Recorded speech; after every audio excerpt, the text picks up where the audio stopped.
Olá pessoal, tudo bem? Dados pessoais vazados de mais de 6 milhões de pessoas e a empresa responsável alega que a responsabilidade é da vítima. Esse é o assunto de hoje. Sou o Renato Buiu, da Veolink. Esse aqui é o CT Cybersecurity, todos os sábados, às 9 da manhã, aqui no canal do CT Hub no YouTube. Se você não está inscrito, inscreva-se aí no canal, ative a notificação no modo todas para receber o conteúdo dos programas que são produzidos aí pelo CT Hub.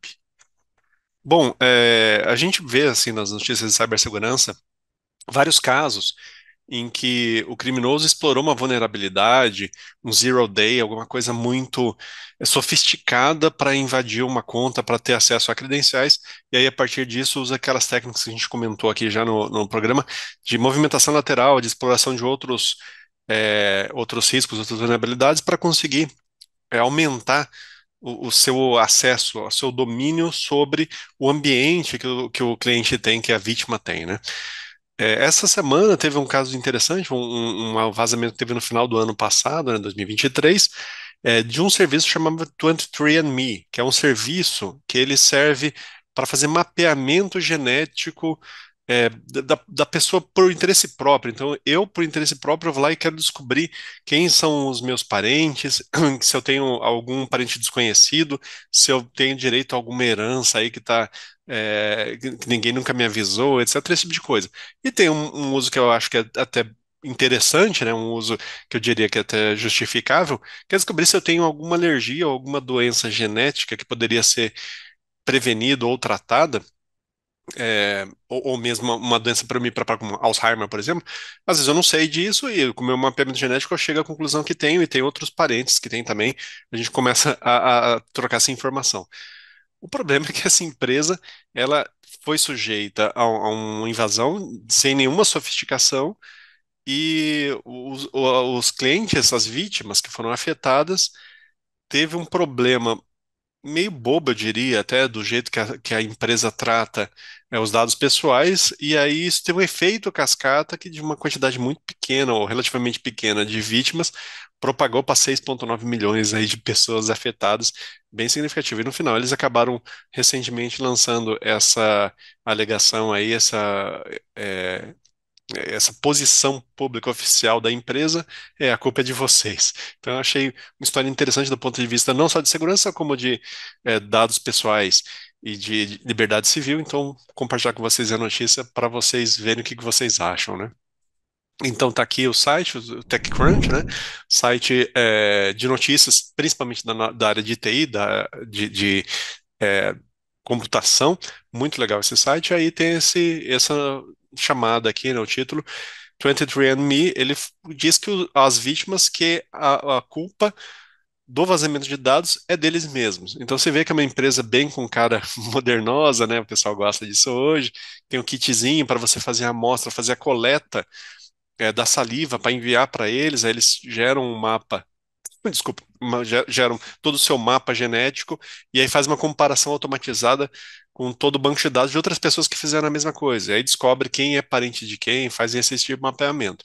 O grande problema é que daí eles fazem relacionamento, e se você tiver uma opção habilitada lá de autorizar, determinar quem que são os seus parentes, então começar a divulgar pra quem é parente de quem, é, os hackers utilizaram isso para fazer o comprometimento de mais contas, né? Daqui a pouco eu vou dar os detalhes. Então, eles já estão com mais, o artigo fala que eles já têm mais de 30 ações civis nas costas, né, das vítimas desse vazamento, mas um vazamento realmente grande, né?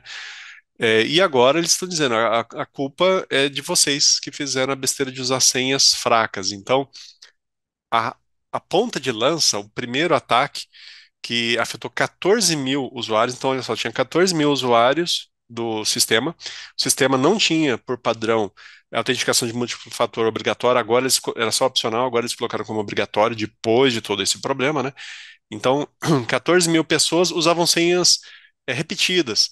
Então, em algum outro site, o usuário usava uma determinada senha. Esse outro site foi comprometido, teve vazamento de senha, o criminoso foi lá, comprou base de senhas associadas com um e-mail no mercado negro, foi e testou se essa senha funcionava no site do 123andMe, do 23andMe. Funcionou. Então, ao conseguir utilizar a mesma senha já comprometida de outro site, essa conta foi comprometida. E aí, eles.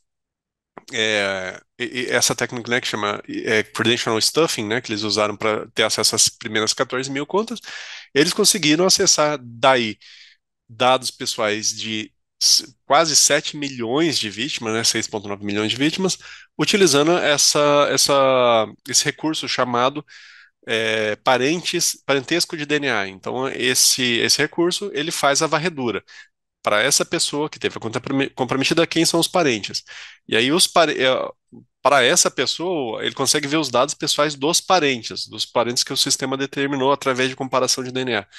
Pronto, eu invadindo a conta de uma pessoa, consegui ter acesso a 5 outros parentes, dando um exemplo. Então, isso escalou de um ponto que de 14 mil vítimas, um número de novo relativamente pequeno, se chega a 7 milhões de dados pessoais muito críticos, porque eu estou falando aqui de dado pessoal que inclui questões genéticas muito sensíveis, de alergias, doenças, questões de predisposição genética a determinadas situações, né? Então, realmente preocupante esse vazamento aqui. Suspeito que não deve ter muitos brasileiros aí nesse mundo aí, nesse universo de vazamento, mas pode ser que tenha, né? Então, caso você tenha se inscrito aí nesse sistema, é, é bom verificar que provavelmente você está vazado, porque aparentemente toda a base de clientes deles são 7 milhões de usuários, tá? Então é interessante, porque ele falou, a culpa dos usuários é que os usuários foram negligentes em não reciclar suas senhas, estavam utilizando a mesma senha, a senha repetida de outro sistema. Então, isso é uma responsabilidade que não está relacionada com o nosso serviço. Realmente estranho, né? É um tipo de alegação muito estranha. Então, eles falam, então, o incidente não tem a ver com a gente. Agora, como esse assunto aí está no. Já está sendo julgado, né? Já tem essas ações aí em andamento, pode ser que o juiz discorde desse tipo de alegação. Com certeza, né?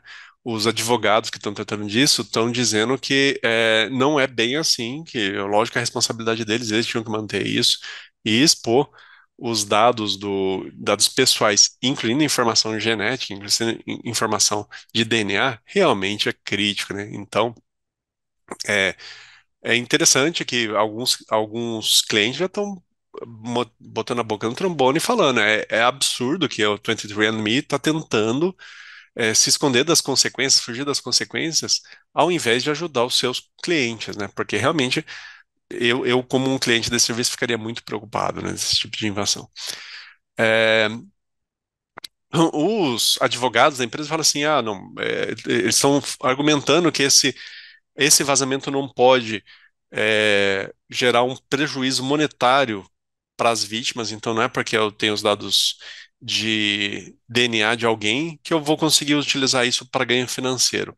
Só que, do ponto de vista da vítima, isso pode ser gerado, por exemplo, para um problema como é, preconceito. Então, imagina que eu quero ser contratado por alguém, estou participando de algum processo seletivo em alguma empresa, e aí essa empresa obteve acesso a esses dados sigilosos e descobriu que eu tenho uma doença, uma predisposição genética, uma alergia, ou seja o que for. Eu posso perder uma possibilidade de emprego por conta disso. Então, eu acho, é minha opinião, tá? Eu acho que é um pouco leviano esse posicionamento aí. Lógico que sou leigo, mas do ponto de vista da vítima, o vazamento é muito sério. Aqui no Brasil, certamente por conta da nossa legislação da LGPD e na Europa também, esse tipo, a GDPR, né, esse tipo de vazamento aí teria um peso muito significativo. Os Estados Unidos e a Califórnia tem uma legislação bem rígida em relação a isso, mas o resto dos estados tem liberdade para decidir de um modo ou outro, né? Então, provavelmente isso aí vai escalar até o Supremo americano.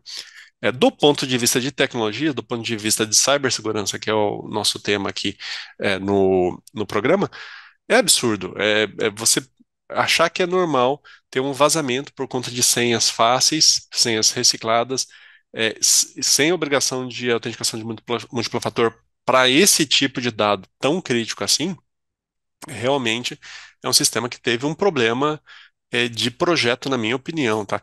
Então, agora eles estão brigando, a empresa está começando a colocar as restrições de segurança que são significativas para evitar que isso volte a acontecer. Então, agora estão começando a verificar se a senha não está muito fraca, começando a exigir mudança, reciclagem de senha de tempos em tempos e autenticação múltiplo fator, algo que já deveria ter no projeto original, na minha opinião.